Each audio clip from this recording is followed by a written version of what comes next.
You guys all know that on this channel, I talk a lot about the benefits of working in tech. And there are many: the culture, the work-life balance, the salary.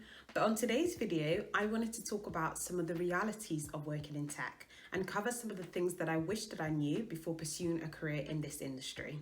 One common question that I always get from you guys is, Hosanna, how long will it take for me to become a programmer? How much learning do I have to do before I'm kind of ready to work in tech? And the reality is there isn't a set amount of time. You could learn a programming language for a year or two, and then once you start working, your company could decide to stop using that programming language, which means you have to learn a new one. That doesn't mean you stop being a programmer, right? You just have to pick up a new skill. And that's really the key to being successful in tech, and something that I've really learned in the last 3 years. You really need to be comfortable with, firstly, not knowing everything, because you're always going to have to learn, and secondly, being mentally prepared for the amount of changes that come with working in this industry. Once you graduate from university, you think that you're kind of going to walk into your job and then say bye-bye to the books, the notes, and all the revision that comes with learning. But when it comes to working in tech, that's absolutely not true. When I finished my master's degree, I was really happy because I thought, oh, I'm finally going to go into the world of work, take a break from the books and the learning. But it wasn't until I actually started working in my job that I realized that actually, no, the learning has not stopped, and I will have an entire career of learning if I stay in this industry.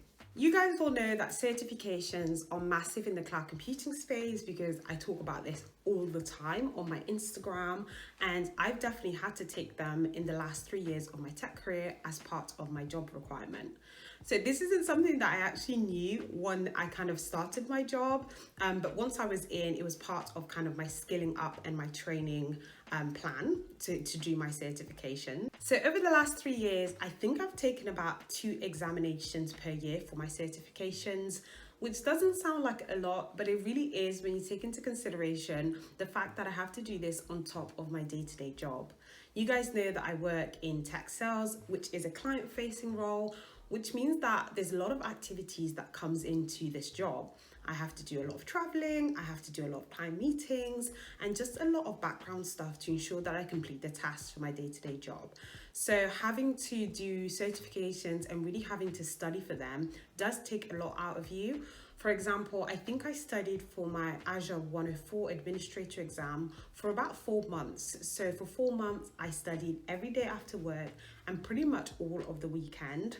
So that's something that you kind of really have to accept and be prepared for when you're working in the tech industry.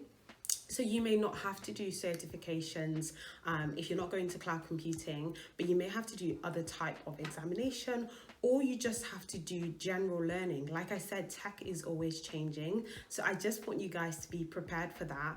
So when you're trying to complete your learning and then all the tasks for your day-to-day job, and then also trying to do some impactful work outside of work. So for example, I like to do a lot of women in tech, Black women in tech activities.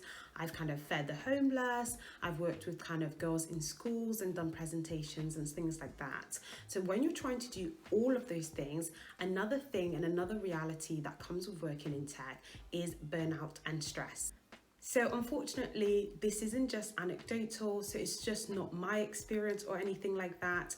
There have been studies in place which actually show that something like 68% of tech individuals deal with burnout and stress, and also something like a percentage of tech individuals also have problems with kind of declining mental health.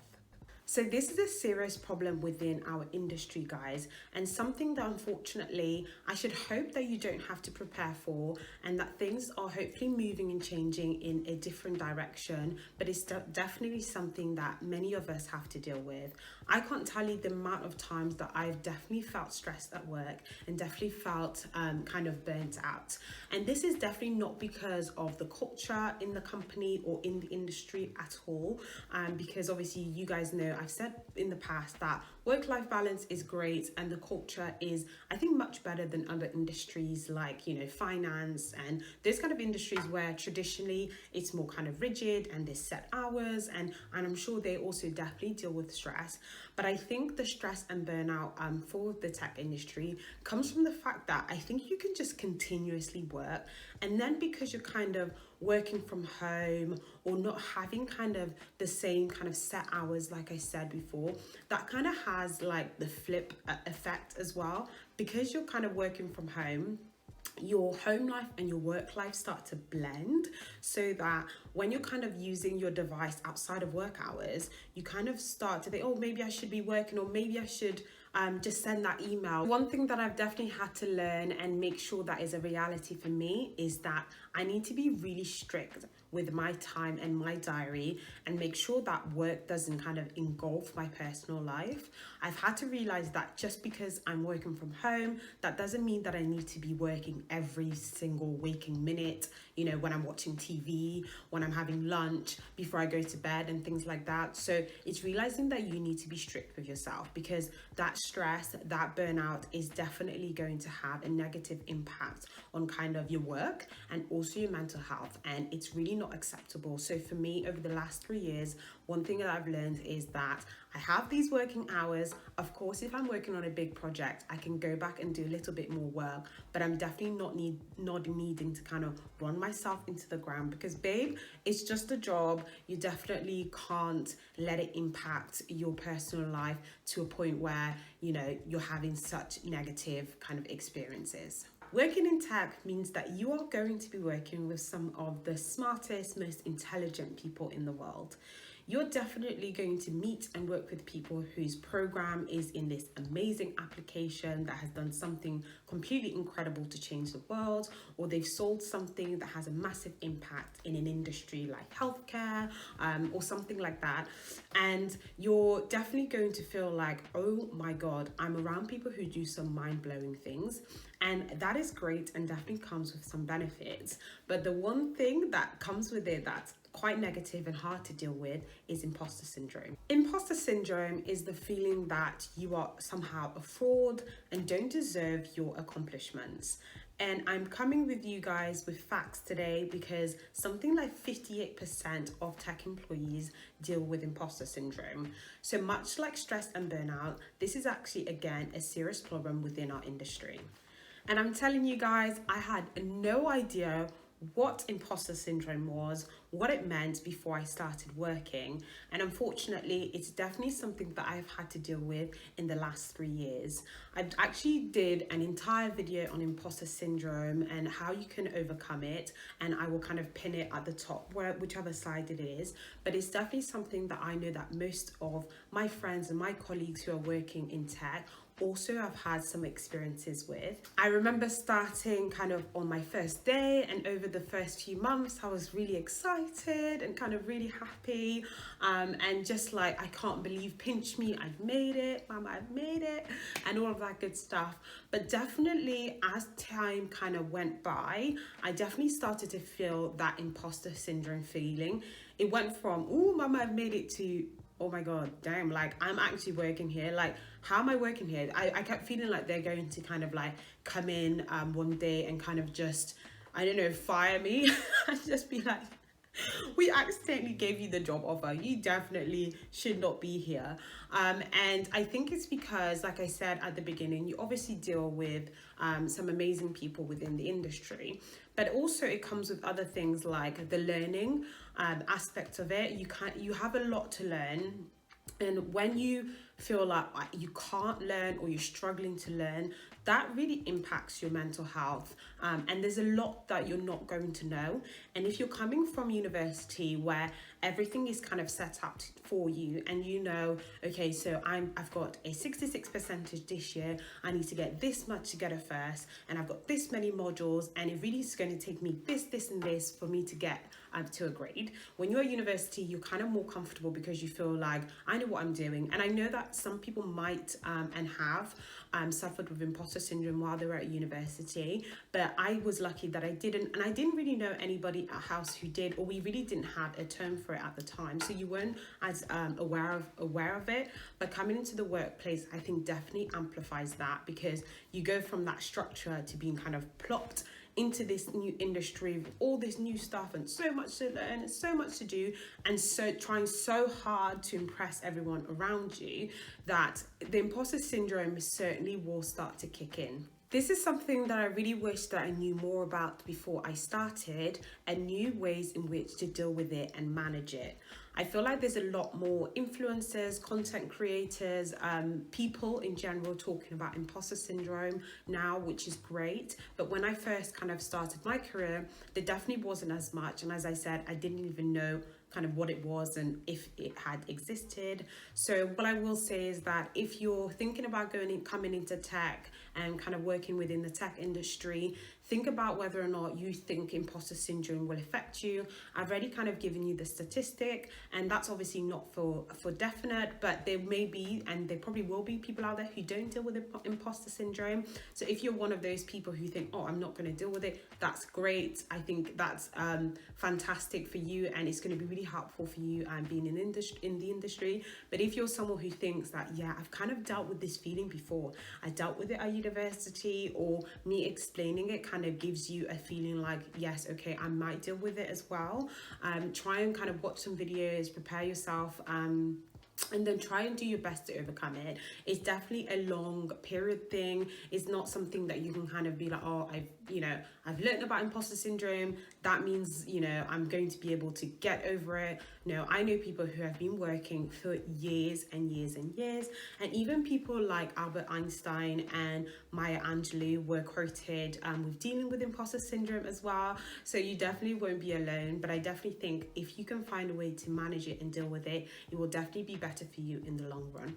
One thing we tend to do as techies is lean onto our technical skills more naturally. So if you know how to code, or if you know data science, or if you know kind of any technical skills, most of us tend to look towards our technical skills to be the thing that kind of keeps us afloat and also makes us successful in our jobs. But one thing that I've realized about working in the tech industry for the last 3 years is that it's actually going to be your non-technical skills are probably going to make you successful and make you stand out within this industry.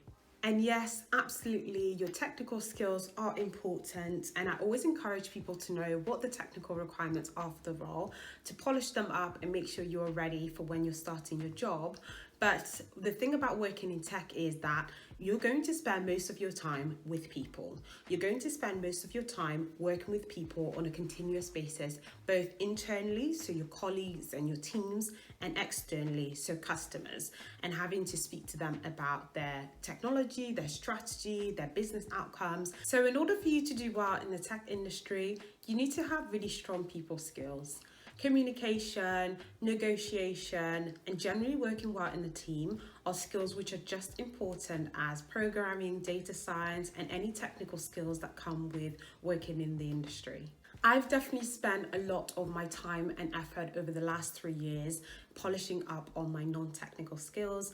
As I've said, I work with customers quite a lot and work with a very big team at work. So I'm always making sure that I'm working on my communication, team working skills, influencing, negotiating skills as well. So if you're thinking about coming into the industry, make sure you polish up on those.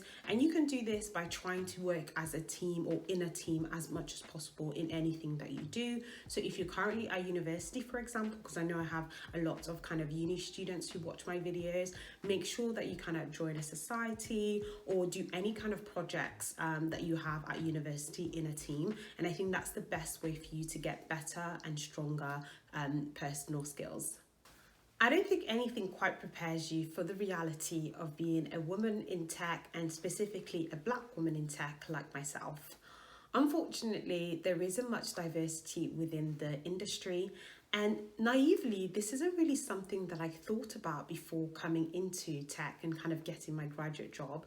It's something that I wished I had thought about because it definitely comes with its own challenges. The lack of diversity in the tech industry means that if you are a woman in tech or a black woman in tech, you're probably going to spend a lot of your time in rooms or calls now, obviously, because we are not traveling with people who don't look like you. And I definitely think this impacts your engagement and interaction with everyone within kind of your teams, with customers and things like that, because you almost always question how you're being perceived. For example, over the course of my career, I'm definitely kind of a jokey person. I like to interact with people. I like to engage with people. But because I am obviously a black woman, a sole black woman in my team and in the multiple teams that I've worked in, this definitely impacts what I am, like the personality that I bring to work with me. I'm always thinking about things like the jokes that I'm going to say. If I change my hair, what are they going to think? If I dress a specific way. And although I completely understand I shouldn't have to, it's unfortunately something that just comes without you even thinking about it. You almost do it like naturally. And I know that there's things like code switching, which is an aspect of it. But when it comes to a point where it is detrimental kind of to your mental health and your daily work, this is definitely something that I think needs to be improved and something that we need to think about within the industry. With that being said, I hope you guys don't allow anything that I've said today to discourage you from joining the tech industry. There are some fantastic benefits and you definitely shouldn't miss out. These are just a few things that I wish that I thought about before entering the industry, because I want you guys to be prepared. But I hope you enjoyed the video and I will see you at my next one. Bye.